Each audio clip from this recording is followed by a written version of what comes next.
the knife free and tackle the blighter.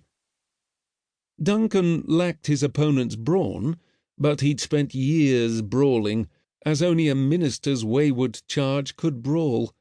He had Treacher face down in the clearing, a beefy arm hiked halfway up his back, when a sharp point prodded Duncan between his shoulder blades.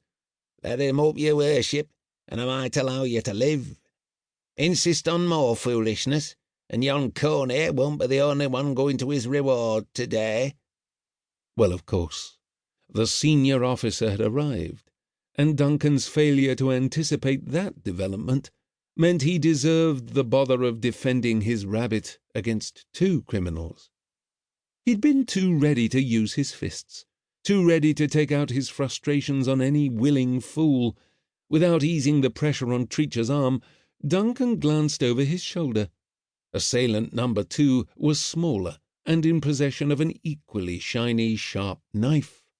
The larger knife lay 2 feet to Duncan's left, convenient because he was left-handed, and could easily be collected as Duncan got to his feet. The rabbit remained caught, a careless animal, but possessed of enough self-respect to growl at a bad fate. So, too, would Duncan give these imbeciles a better fight than they were expecting. "Get him off me, Jeffy.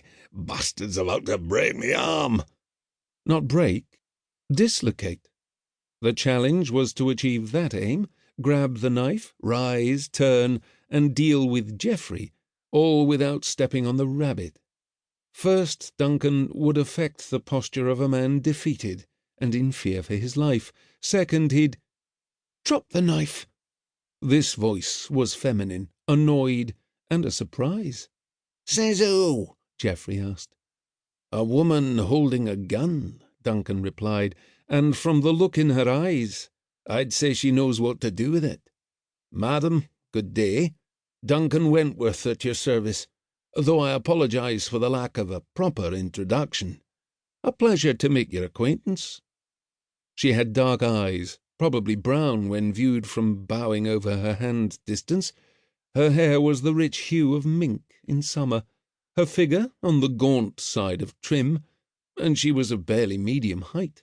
She put Duncan in mind of the rabbit, small, spare, ready to bolt. The lady was not pretty. Her looks were too dramatic for that. Defined brows, a determined chin, cheekbones made a tad too prominent by her thinness. She was attractive, though. Holding that gun with an air of impatient disgust, she was undeniably attractive. "Damn it, Geoffrey said, stepping from behind Duncan. "You've gone and snagged the bleeding property owner. You said he was a London gent what never wastes his time in the shires." "Drop the knife," the woman said, her tone that of a governess on her last nerve. "Now." "I'd do as the lady says." Duncan rose and collected the weapon Treacher had lost in the undergrowth. "Then you'd be well advised to run like the demons of hell are in pursuit." He tested the blade against the pad of his thumb. "Just a suggestion." Geoffrey dropped the knife, even showing enough sense to cast it a few feet away, rather than attempt any dramatics. Treacher struggled to his feet, cradling his right arm. "Let's leg it, Jeffy. This was all your idea. Nobody else would think to poach in a haunted woods, you said.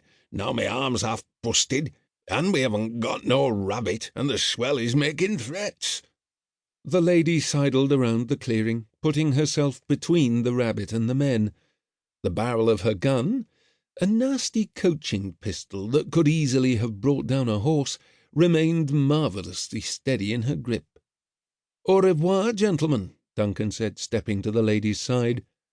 He was ready to let this pair go for now, but he was not ready to see the woman dart back into the woods, along with the rabbit and the poachers. Treacher cast one longing glance at the snared rabbit, and lumbered off into the trees, Geoffrey following silently. The woman dropped to her knees beside the rabbit. "We have to let it go. I need the knife, provided it's sharp." She sounded frantic to free the rabbit, though her hand smoothing its fur was gentle. "Do something, please.